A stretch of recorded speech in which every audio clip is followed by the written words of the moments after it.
करी श्रीयुक्त श्री नीलमणि गुरु महोदय जे पाइक नियोजन संपादक सी आमको महाप्रभु विषय कही आमको कृतार्थ जय मन्नाथ श्री जगन्नाथ मधुगुरु श्री जगद्गुरु मदात्मा सर्वभूतात्मा तस्मै श्री गुरवे ब्रह्मानन्दं परमसुखदं केवलं ज्ञानमूर्तिं दुर्गातीतं गगनसदृशं तत्त्वमस्यादिलक्ष्यम् एकं नित्यं विमलमचलं सर्वादिसाखिभूतं भावातीतं त्रिगुणरहितं सद्गुरुं तं नमामि नीलाचलनिवासाय नित्याय परमात्मने बलभद्रसुभद्राभ्यां जगन्नाथाय ते नमः। जय जगन्नाथ।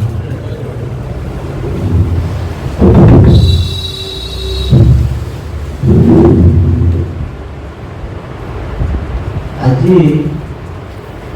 अत्यंत पवित्र दिन एवं यही सु अवसर पवित्र मंचरे उपस्थित श्री रामचंद्र बड़बंगा महानायक सामंत महाशय एवं आटरा निजगर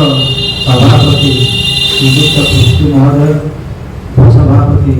श्रीयुक्त सेनापति महोदय एवं उपस्थित समस्त श्री जगन्नाथ प्रेमी युग अन्वेषक एवं भक्तिरस पिपासु सुधीवृंद टिके पूर्व सामंत महाशय जो कथा उपस्थापन कले से कथा को मुझे मार्जित करेगी युव समाज आज जो विषय रही से जगन्नाथ संस्कृति प्रसार में वर्तमान बहुत अग्रसित होती सोशल मीडिया रे अनेक युव गवेषक से श्री जगन्नाथ महाप्रभु अनेक तथ्य एवं तत्व उपस्थापन कर मोर निवेदन थिला जे समस्ते गोटे मंच को आसतु एवं से मंच कहीं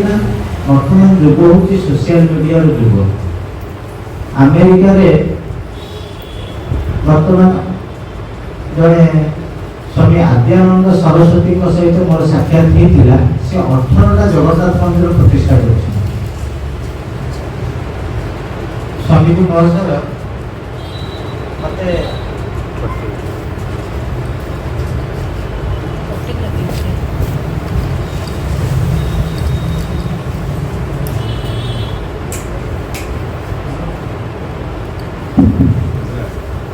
जय जगन्नाथ। स्वामी जी महोदय मत निवेदन कले मु चाहूँगी अमेरिका रे आमर ओडिया पिला माने से मंदिर मान पूजारी अवस्थित से पूजा पाठ सहित सामान्य स्पोकन इंग्लीश रही ही आमका बेटर हो तेना आपण संपर्क जब ये पिला थे मत जनइबे तेणु मु देखुची जे आमर पूजा पद्धतिर आदर सुदूर अमेरिका रे पहुँची इंग्लैंड रे भी पहुँची कहीं इंग्लैंड रे जड़े ओडिया शिल्पद्योगी 250 कोटी टंका रिसेंट दान कर लंडन ओडिया एसोसिएशन जगन्नाथ मंदिर निर्माण करने तेणु आमर जगन्नाथ संस्कृतिर प्रचार प्रसार महाप्रभु निजे तार करुँच कि आम जदि तार प्रकृत प्रकृष्ट माध्यम हवा ताले भगवत शक्ति आम भितर काम कर गोटे उदाहरण देवी ब्राह्मण चेतना भगवान गीतार कहले तुल्य निंदा स्तुतिर मौनी संतुष्ट जेन केनचित अनिकेतः स्थिरमति भक्तिर मान में प्रिय नर। जो चेतना रे निष्काम भाव आसी जाए, भगवान को प्रति प्रीति भाव आसी जाए, निरपेक्ष भावना आसी जाए, निर्भय चेतना आसी जाए, से चेतना होची ब्रह्म चेतना, ब्रह्म चेतना सर्वभूतले ब्रह्म दर्शन। श्री जगन्नाथ महाप्रभु अद्वितीय, तांको दर्शन करले आमे देखुछु भक्त कवि बालीग्राम दास, जहाँ को लोक मुखरे कहती दासिया बाबू, से गोटे ग्रंथ रचना कर पंडित नीलकंठ मिश्र छपे। देह तत्व आरंभ करके अनेक विषय ताधे वर्णना होती। महाप्रभु किभली भाव हाथ नड़िया देले से विषय भी वर्णना होती। भक्त कवि बलराम दास जहाँ रथ अटकी जाइथिला, आम से विषय शुणीचे। ग्रंथ भाव समुद्र ताधे वर्णना कर निजर व्यक्तिगत अनुभूति। वर्तमान समय महाप्रभु भी अनेक भक्त मान प्रत्यक्ष कृपा कर, किंतु समर्पित चेतना ही आमको भगवान निकट को नहीं जीव। आमर जो दासिया भाई आसी जगन्नाथ महाप्रभु दर्शन कर प्रभु आप दर्शन कृतकृत्य हो गए, मोर किसी आवश्यक ना, शरीर को भूली जाऊँ। घरे जो स्त्री जगन्नाथ दर्शन कर विभोर हो जाती, घरे जो स्त्री जाऊ भितर शाग टे रखिकी ता भीतर चक्का आँखि से दर्शन कर ये तो से जगन्नाथ खाई तो भक्तर चेतना भगवान प्रवेश कर जाते। तेणु ये शरीरटा हूँ भगवान गोटे जंत्र, जो जंत्र सी होती जंत्री, सी होती नाउरी, सी होती शरीर जंत्र जंत्री। तेणु आम जो जगन्नाथ कथा कहूचे जगन्नाथ विषय लिखुचे से आमर प्रथम कर्तव्य हूँ श्री जगन्नाथ होती जगत गुरु। आप आश्चर्य हे श्रीक्षेत्र में आम जो ओडिशा प्रदेश में जन्म हो बहुत पुण्यर फल। ओडिशा प्रदेश ये हूँ भगवान शंख चक्र गदा पद्म वामदेव संहिता कहुई। आम बसीचे शंख क्षेत्र, ये शंख मान नाभिमंडल हूँ भगवान हृदय। विष्णु कलेबरे तस्मिन् क्षेत्रे श्री पुरुषोत्तमे अंतर्वेदी महापुण्या विष्णु हृदय संजीवा। आम जो बसीचे ये भगवान विष्णुंर हृदय, महाप्रभु निजे साक्षात विद्यमान अच्छा। चक्र क्षेत्र हूँ भुवनेश्वर, गदा क्षेत्र हूँ जाजपुर एवं पद्म क्षेत्र हूँ कोणार्क। ये क्षेत्र सीमा विषय कहुई ऋषिकुल्या समासाद्या जावत वैतरणी स्थिता। ऋषिकुल्या एवं स्वर्णरेखा मध्य स्थित सुवर्णरेखा नदी पर्यंत ये जो पुरुषोत्तम मंडल आ भर शंख चक्र गदा पद्म जो चारोटी क्षेत्र रही भगवान विष्णुंर आयुध आधे जो मैंने बास करते से मनुष्य नुहति, से समस्ते नारायण स्वरूप। तेणु भगवान जगन्नाथ महाप्रभु प्रति आमर प्रीतिरा स्वाभाविक, किंतु तार प्रकृष्ट मार्गदर्शन किभली मुझे निवेदन करे आमर जो मैंने जगन्नाथ महाप्रभु विषय अनुशीलन कर पाठ कर महाप्रभु विषय किसी लिखुंट से मौलिक ग्रंथ आमर श्री पुरुषोत्तम महात्म्य एवं वामदेव संहिता लीलाद्री महोदय ये तीनोटी ग्रंथ देखा उचित, किसी पढ़ा उचित। कारण तारी माध्यम ही आमर महाप्रभु विषय चेतना परिष्कृत हो। स्कंद पुराण में कहुଯାଇଛି तत्र जे सेवका सन्ति माधवस्य जगत्पते तेभ्य सकाश महात्म्यम इदम ज्ञातम अयम रूप। एकदा विद्यापति कहले इंद्रद्युम्न महाराज को कहले मो जो पुरुषोत्तम क्षेत्र को गली विश्वासंकर संग लाभ करी ताकरी जो महाप्रभुंकर महात्म्य विषय मोर प्रत्यक्ष अनुभूति है। महाप्रभु को मनुष्य माने सेवा करि पारନ୍ତି तांको देवता माने ही सेवा करନ୍ତି। जेतेबेले सिंहासन रे जने सेवक बसे ता भितर दैवी शक्ति प्रवेश करती तो सिंहासन को ओढ़ेई आसिले महाप्रभु सेवा अंतर हो गले से दैवी शक्ति शरीर रु अपसारित हो जाए। सेतिपैका हमर शास्त्र रे कह जाईछि जो कथा हमर बड़पंडा समंत महाशय कहले देव भूता एवं जने देवता है कि देवतांकर पूजा करबा को हुए सेतिपैका आचरण शुद्धि निहाती आवश्यक एवं आचरण शुद्धिर मुख्य जिनिस होची आचरण शुद्धि विषय शास्त्र हमर गोटे कथा कहछि आचारहीन अति पुरांति वेदा वेद उच्चारण कले भी हो नहीं हमको सदाचार संपन्न हो काय मन वाक्य रे पवित्रता एवं भगवान के प्रति समर्पण भाव गुरु के प्रति का समर्पण भाव एवं यम नियम आदि पालन अहिंसा सत्य अस्तेय ब्रह्मचर्य अपरिग्रह एवं सर्व संतोष श्रद्धा ईश्वर प्रणिधान यम नियम मानकर पालन निहाती आवश्यक रही एवं भगवान से होउछन्ति सबुठु निकटतर वस्तु एवं सबुठु सूक्ष्म वस्तु भगवान को स्मरण करने आमर आवश्यक होची गुरुंकर मंत्रोपदेश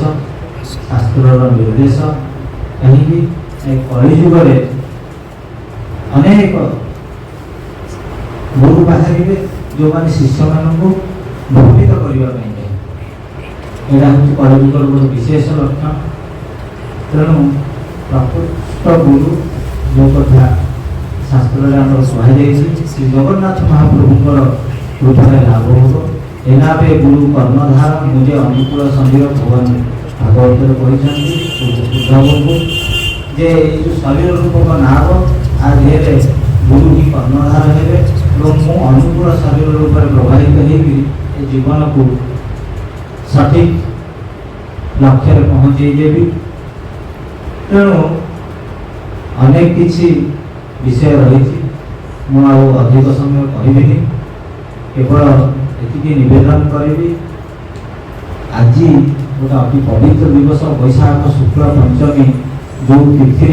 जगतगुरु आदि शंकराचार्य आविर्भूत होते भगवान शिवंकर अंश स्वरूप एवं मात्र 8 वर्ष आयुष नहीं जन्म होते 8 वर्ष आयुष को भगवान शंकर पुणी 16 वर्ष करते जेहेतु 8 वर्ष से समस्त वेद वेदांत आदि शास्त्र सब उत्तम रूप से अध्ययन करले एवं 16 वर्ष से सद्गुरुंकर शरणागत हो गले जहाँफल कि आयुष पुनराय 32 वर्ष है से 32 वर्ष बयस भितर से समग्र भारत वर्ष बौद्ध धर्म जो प्रचंड प्रभाव था से निस्तेज कर पुणी हिंदू धर्म को नवजागृत करदे तेणु राजानुगत धर्म तपस्या एवं पुरस्चरण माध्यम अद्वितीय शक्ति लाभ होता है एवं भगवत आशीर्वाद निहाती आवश्यक जो मान भीतर तपशक्ति आसी थाए से भीतर दैवी शक्ति आसी 2013 मसीह सेवकर गोटे अनुभव होता जो नरेंद्र मोदी आसी श्री जगन्नाथ दर्शन को गुंडिचा मंदिर में उपस्थित थी एवं मोदी जो प्रथम थर पाइका मोर दृष्टि मत को आसिले से गुंडिचार कुंड भर मुझे देखुची जे जड़े जाजुल्यमान पुरुष मोदी की जहाँ देखिली एवं नम्रता अति अद्भुत मतलब पांचसी महापात्र कहते खबर करेंगे मुझे हाथ जोड़ी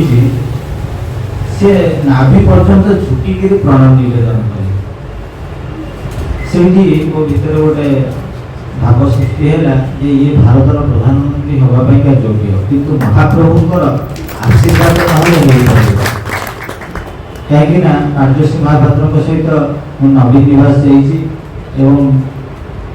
गवर्नर गणेशी लाल सहित हाथ भी चा पीची कि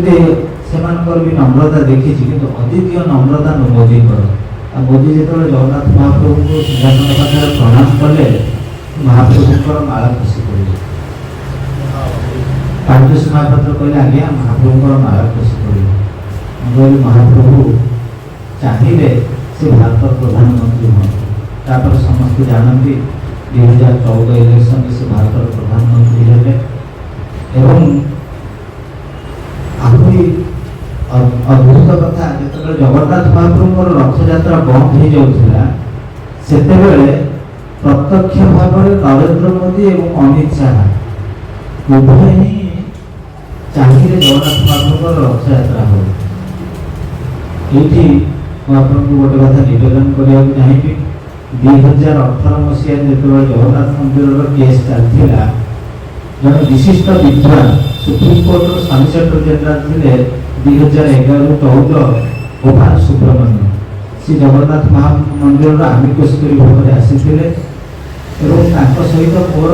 समय था 5 मिनिट सर्किट हाउस महाप्रभु गोटे विचित्र माया कले गोपाल सुब्रमण्यम संस्कृत में कथबार्ता कर समस्त पंडित मान निरस्त करदे श्रीमंदिर कार्यालय आ मो सहित जो 5 मिनिट समय था सर्किट हाउस 4 मिनिट एठाकार व्यवस्था विरुद्ध कहले सेवकों विरुद्ध व्यवस्था विरुद्ध गोटे कोटी गायत्री पुरस्कार पचारि से आपण आज सकाल जगन्नाथ महाप्रभु दर्शन को जाइए कौन अनुभूति कले से हतभंग रही कहले मुझे भाषा व्यक्त कर पारि गर्भगृह अनुभव कर स्वयं परम ब्रह्म ही अच्छा अद्वितीय अपूर्व मुझे परम ब्रह्म अच्छा कहीं आप अनुभव कर सब विशृंखला रही सेवक मैंने सरकार धमक इत्यादि इत्यादि आश्चर्य भी बुझीपार महाप्रभु सेवा ग्रहण कर हाँ निश्चित ग्रहण कर मोर प्रत्यक्ष अनुभूति जदि ग्रहण कर जापर कौन असुविधा रही जाए असुविधा रोचे वामदेव संहितार कहुई से कहला जड़े लोकर मृत्यु है कल्पवट तले जी मरीगला तार आत्मा उद्धार होगा कि मंदिर पूर्ण शुद्धिकरण करागला ना तेणु आम वामदेव संहितार कहुई सचिदानंद रूप से जगन्नाथ से सुंदरी उत्तात तदस्थले नास्ति जायते चेत अकार्य अर्थात ये जगह उत्तात हवा असंभव किंतु जदि महास्नान को घोड़े दिगला ताहले कौन हम ना तार ठीक मसे पर गोटे भयंकर गंडगोल है सबजाक भोग होता है तो महाप्रभु पाखे किसी जिनिस भोगले चलो सी पुणी परवर्त समय ओपन करदे तेणु सहित परिचय हाँपर से कहले ये ग्रंथ मोर दरकार मुझे परदिन ग्रंथ देती 4 दिन पर दिल्ली फोन आसला आप दीदी आसतु मु दीदी जाइली सहित पाखापाखि 10 घंटा डिस्कसन है जगन्नाथ अणसर लीला कौन जगन्नाथ को ज्वर हुए कहीं मुझे जगन्नाथ महाप्रभु अणसर लीला साधारण भाव जहाँ जानती सी कि आउ विशेष कथा हूँ महाप्रभु शरीर हूँ सुगंधमय शरीर कौ जगत एमती कौ दिह ना जहाँ कोटी कोटी चंदन काठ आज जो चंदन मेली कोटी कोटी टंकार चंदन आसे एवं ओडिशा सरकार मुख्यमंत्री से चिठी लिखिले मैसूर गवर्नमेंट से प्रभाव दे पार एत परिमाण चंदन महाप्रभु शरीर को सुगंधमय कर नवनिर्माण हुए जोटा हूँ आम अणसर भुक्त लीला एवं महाप्रभु जो रथरे बसती शरीर सुगंध किलोमीटर किलोमीटर व्याप्त हो जाए मोर यहाँ व्यक्तिगत अनुभूति मुझे बंबे आसली रथयात्रा समय रथयात्रा परदिन से प्रथम थर अनुभव कली महाप्रभु शरीर सुगंध किलोमीटर किलोमीटर व्याप्त हो पाखे थे जना पड़े मो गुरु महाराज श्री श्री नटवर ब्रह्मचारी महाराज जो कहले मो पुरी धाम प्रवेश कर अनुभव ହେଉଛି ସୁଗନ୍ଧମୟ। ସିଂହ ଦ୍ୱାରରୁ ଅନୁଭବ ହୁଏ ମହାପ୍ରଭୁଙ୍କ ଶରୀରର ସୁଗନ୍ଧ ଭାସି ଆସୁଛି, ଏମିତିଆ ପ୍ରଭାବ। ଆଉ ମୁଁ ନିଜେ ବି ପ୍ରତ୍ୟକ୍ଷର ଅନୁଭୂତି କଲି ଯେ ମହାପ୍ରଭୁଙ୍କ ଶରୀର ସୁଗନ୍ଧମୟ। ଆଉ ଯେତେବେଳେ 2020ରେ ଆମର ରଥଯାତ୍ରା ବନ୍ଦ ହେଇଯାଇଥିଲା, ସେତେବେଳେ ଜଷ୍ଟିସ୍ ବୋବଡେ, ସୁପ୍ରିମକୋର୍ଟର ଚିଫ୍ ଜଷ୍ଟିସ୍, ଅର୍ଡର କରିଦେଲେ ରଥ ହେବ ନାହିଁ। କାହିଁକି ନା ହରିସାଲରେ କହିଲେ ରଥ ହେଲେ ଆମର କୋଭିଡ ବ୍ୟାପିଯିବ। ସେତେବେଳେ ମୋତେ ଗୋପାଳ ସୁବ୍ରମଣ୍ୟମ ଫୋନ କରିଥିଲେ, କହିଲେ ସୁପ୍ରିମକୋର୍ଟର ଚିଫ୍ ଜଷ୍ଟିସ୍ ହେଉଛି ମୂର୍ଖ। ସେଇଭଳି ସେ ସୁପ୍ରିମକୋର୍ଟର ଜଷ୍ଟିସ୍ ହେଇଥାନ୍ତେ, କିନ୍ତୁ ସେ ପୋଷ୍ଟ ସେ ଛାଡ଼ିଦେଲେ। କହିଲେ ସେ ଜାଣିନି ଜଗନ୍ନାଥଙ୍କର ରଥ ଗଡ଼ିଗଲେ କୋଭିଡ ଭାଙ୍ଗିକି ପଳେଇବ। କହିଲେ ମୁଁ କହିଲି ଆଜ୍ଞା ସମସ୍ତେ ପିଟିସନ ଦେଇଛନ୍ତି, ସେ କାହା କଥା ଶୁଣୁନାହାନ୍ତି। ସେ ମୋତେ କହିଲେ ତମେ ଫୋନ ଦେଇକି ପୁରୀ ଶଙ୍କରାଚାର୍ଯ୍ୟଙ୍କୁ ଦିଅ। ମୁଁ ପୁରୀ ଶଙ୍କରାଚାର୍ଯ୍ୟଙ୍କୁ ଫୋନ ଦେଲି। ସେଦିନ ପୁରୀ ଶଙ୍କରାଚାର୍ଯ୍ୟଙ୍କ ଜନ୍ମଦିନ ଥିଲା ଏବଂ ପାଖାପାଖି 3 ଘଣ୍ଟା ଗୋଟେ ସିକ୍ରେଟ୍ ମିଟିଂ ହେଲା। ପୁରୀ ଶଙ୍କରାଚାର୍ଯ୍ୟଙ୍କୁ ଜଷ୍ଟିସ୍ ଗୋପାଳ ସୁବ୍ରମଣ୍ୟମ କହିଲେ ଆପଣ ଜଷ୍ଟିସ୍ ବୋବଡେଙ୍କୁ ଉଦ୍ଦେଶ୍ୟରେ ଗୋଟେ କଡ଼ା ଚିଠି ଲେଖନ୍ତୁ, ସଫ୍ଟ ଚିଠି ଲେଖିଛନ୍ତି। ମୁଁ ଜାଣିଛି ଯେ ଆଉ ଥରେ ବିଚାର କରନ୍ତୁ, ସେ କିନ୍ତୁ ଛୁଟିରେ ପଳେଇଛନ୍ତି ଅନ୍ୟାୟ କରିକି। ପୁରୀ ଶଙ୍କରାଚାର୍ଯ୍ୟ ଗୋଟେ କଡ଼ା ଚିଠି ଲେଖିଲେ ଯେ ଆପଣ ଶୁଣାଣି ପୂର୍ଣ୍ଣ ନ କରିକିରି ଯେଉଁ ଛୁଟିରେ ପଳେଇଛନ୍ତି, ଏଥିରୁ ସିଦ୍ଧ ହେଉଛି ଯେ ଆପଣ ଉଦ୍ଦେଶ୍ୟମୂଳକ ଭାବରେ ଛୁଟିରେ ପଳେଇବେ। ଇନଡାଇରେକ୍ଟଲି ହିଣ୍ଟସ୍ ଦେଲେ ଯଦି ଦ୍ୱାରା ହିନ୍ଦୁ ଧର୍ମର କିଛି କ୍ଷତି ହୁଏ ସେଥିପାଇଁ ଆପଣ ଦାୟୀ ରହିବେ। ଏବଂ ସୌଭାଗ୍ୟକ୍ରମେ ସେ ଚିଠି ଚିଫ୍ ଜଷ୍ଟିସ୍ ବି ଭାରି ବାଧିଲା ଏବଂ ସେ ବି ଘରୁ ତାଙ୍କର ନାଗପୁର ଘରୁ ସେ ହିୟରିଂ କରିକି କହିଲେ ଯଦି ଆମେ ଜଗନ୍ନାଥ ମହାପ୍ରଭୁଙ୍କ ରଥଯାତ୍ରା ନ କରିବୁ ତାହେଲେ ମହାପ୍ରଭୁଙ୍କ ପ୍ରତି ଆମର ବଡ଼ ଅପରାଧ ହେବ। ଏବଂ ସେ ଅନୁସାରେ ମହାପ୍ରଭୁଙ୍କର ରଥଯାତ୍ରା ହେଲା। ଆଉ এই କୋଭିଡ ସମୟରେ ଆଉ ଗୋଟେ ଅନୁଭୂତି ହେଇଥିଲା, ମହାପ୍ରଭୁଙ୍କର